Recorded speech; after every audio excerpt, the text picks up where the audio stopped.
Bismillahirrahmanirrahim. Assalamu alaikum. Welcome back to Irtisam's Biology. Dear students, today I'm going to teach you DNA as hereditary material का जो next topic है, that is Alfred Hershey and as well as Martha Chase experiment.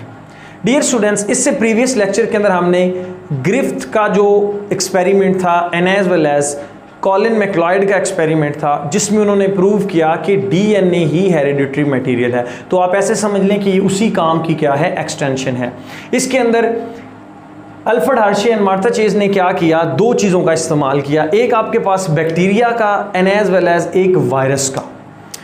तो dear students, जो bacteria थे उनको ईट करने के लिए, उनकी कॉलोनी को ख़त्म करने के लिए, उनके ऊपर अटैक करवाने के लिए इन्होंने जो वायरस लिया डियर स्टूडेंट्स, वो कौन सा था, बैक्टीरियोफेज T2 था।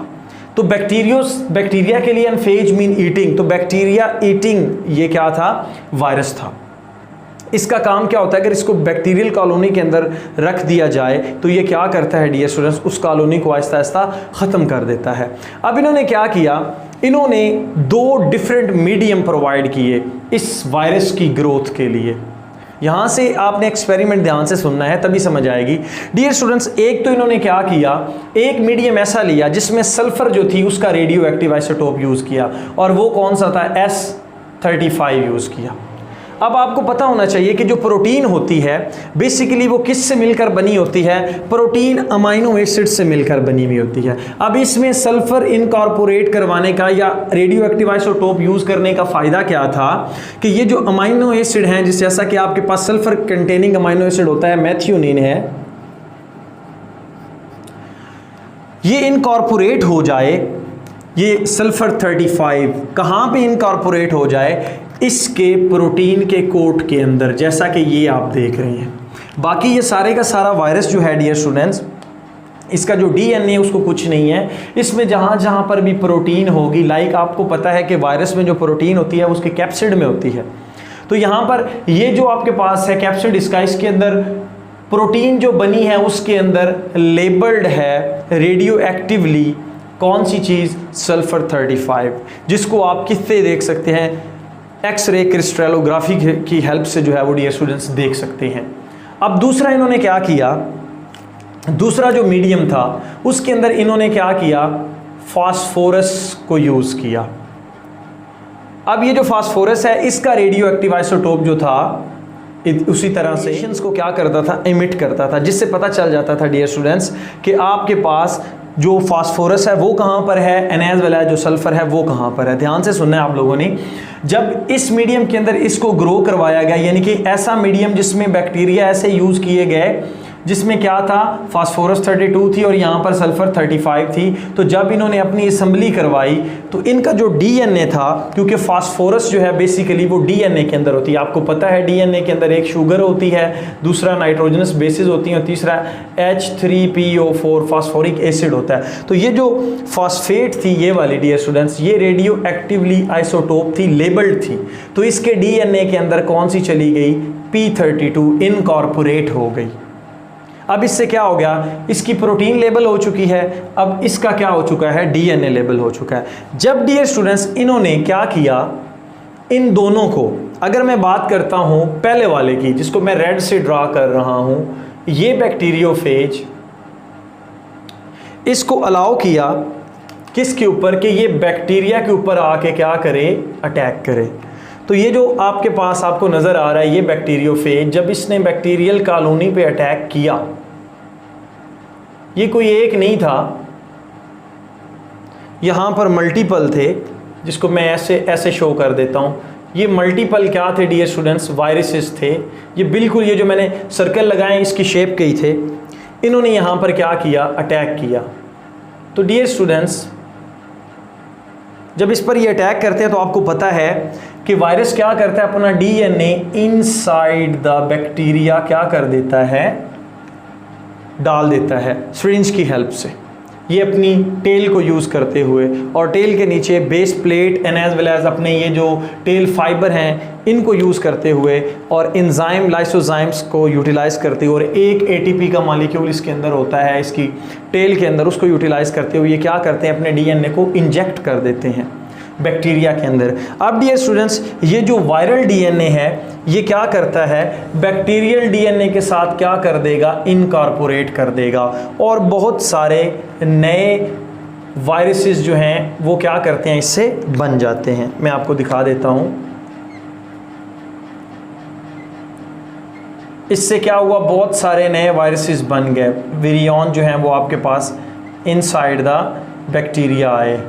अब डियर स्टूडेंट्स, इन्होंने क्या किया, ये जो इसके साथ बैक्टीरिया के साथ जो ये वायरसेस हैं ये क्या थे, अटैच्ड थे। इन्होंने इसको एजिटेट किया, शेक किया। शेक करने के बाद शेक इस तरह से किया डियर स्टूडेंट्स कि जो बैक्टीरियल सेल है वो डिस्ट्रॉय ना हो, वो डिस्टर्ब ना हो आपके पास। तो जब इन्होंने इसको शेक किया तो ये जो आपके पास वायरसेस हैं ये क्या हो गए, इससे सेपरेट हो गए, इससे सेपरेट हो गए हैं। जिससे क्या हुआ डियर स्टूडेंट, जो मीडियम है उसमें देखा गया कि मीडियम के अंदर जितनी भी प्रोटीन है उसमें कौन सा था, सल्फर 35 थी, कि जो प्रोटीन है वो क्या रह चुकी है, वो बैक्टीरियल सेल के अंदर गई ही नहीं है। तो फिर जो नए वायरसेस बने हैं उसमें सल्फर 35 प्रेजेंट नहीं थी। जो सल्फर 35 थी वो क्या रह चुकी है, बैक्टीरियल सेल के बाहर ही रह चुकी है, और आपको वो मीडियम से मिलेगी। फिर इन्होंने क्या किया, दूसरा जो एक्सपेरिमेंट था डियर स्टूडेंट्स, वो आपके पास किसका था, वो आपके पास था P32 को यूज़ करना। इसी तरह से डियर स्टूडेंट्स, इन्होंने एक बैक्टीरिया लिया और उस बैक्टीरिया के ऊपर जो आपके पास वायरस है उसका अटैक करवाया। अब इस वायरस के अंदर ब्लू से लिख रहा हूँ, इस वायरस के अंदर जो डीएनए डियर स्टूडेंट्स वो कौन सा, P32 है। आपको पता होना चाहिए P32 है, आपको पता होना चाहिए डियर स्टूडेंट्स कि ये जो सारे का सारा प्रोटीन कोट है ये तो बाहर रह जाएगा, अंदर कौन सी चीज़ जा चुकी है, आपके पास अंदर जा चुकी है P32 वाला डीएनए। अब ये जो P32 है ये उसी तरह से क्या करता है, बैक्टीरियल के साथ जो है, बैक्टीरियल डीएनए के साथ क्या कर जाएगा, इनकॉर्पोरेट कर जाएगा, और जो है ये क्या बनवाता है, अपनी जैसे बहुत सारे वायरसेस बनवाएगा। तो जब देखा गया डियर स्टूडेंट्स कि ये जो P32 था इसको एक्सरे क्रिस्टलोग्राफी की मदद से देखा गया तो पता चला कि जो P32 था ये ओनली इनसाइड था। ये कहाँ पे था, बैक्टीरियल सेल के अंदर था, ये मीडियम में नहीं मिला। सो हम कहते हैं P32 not found in medium. तो ये कहाँ से मिला, it is found in the bacterial cell. ये हमें बैक्टीरियल सेल से जो है वो मिला, जिससे हम कहते हैं कि बेसिकली ये जो नई कॉपीज़ तैयार हुई हैं, जो इसके अंदर बहुत सारी वायरस की नई कॉपीज़ थी डियर स्टूडेंट्स, उन कॉपीज़ के अंदर हमें कौन सा डीएनए मिला, हमें डियर स्टूडेंट्स कौन सा डीएनए मिला, P32 का डीएनए मिला। तो ये कॉलोनी कहाँ पर थी, इनसाइड द बैक्टीरियल सेल थी। तो इससे डियर स्टूडेंट्स पता चला कि जो बेसिकली प्रोटीन होती है वो हेरिडिटरी मटेरियल नहीं है। इस वायरस के केस में प्रोटीन बाहर ही रह गई थी, लेकिन फिर भी जो बैक्टीरिया उन्होंने ग्रो किया है, बट उनके अंदर वो रेडियो एक्टिव जो था प्रोटीन का जो आइसोटोप था, या वो जो प्रोटीन थी डियर स्टूडेंट जिसमें हमने सल्फर 35 यूटिलाइज़ किया है, वो प्रेजेंट नहीं थी। लेकिन इसके केस में क्या था डियर स्टूडेंट्स, वो प्रेजेंट थी, जिससे क्या हुआ, फाइनल ये रिजल्ट पहुंचे कि जो बेसिकली आपके पास हेरिडिटरी मटेरियल होता है वो क्या होता है, डीएनए होता है। तो डियर स्टूडेंट्स, ये था आपके पास Alfred Hershey and Martha Chase का experiment. So stay connected, thank you and अल्लाह हाफिज़।